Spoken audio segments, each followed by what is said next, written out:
માટે દોરી લાવશે સૌ સાવધાન સ્થિતિમાં અને ધ્વજવંદન બેન્ડની સુરાવલી સાથે.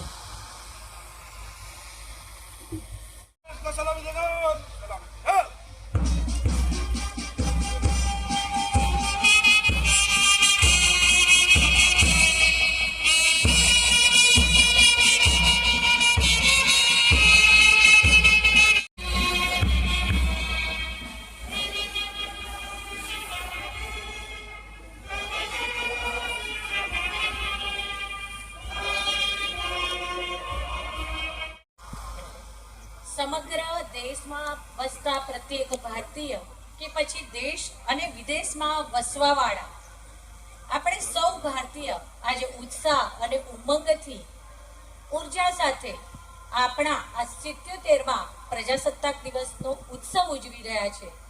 ખરા અર્થમાં આપણા દેશની ગઈકાલ, આપણા દેશની આજ અને આપણા દેશની આવતીકાલ જેમાં સમાવિષ્ટ હોય છે તેની દશા અને દિશાના અવલોકન કરવાનો પણ આ અવસર છે. 15મી ઓગસ્ટ 1947ના રોજ ભારત દેશ આઝાદ થયો અને આપણને આપણી રાષ્ટ્રીય નિયતિના નિર્માતા બનવાનો અવસર પ્રાપ્ત થયો.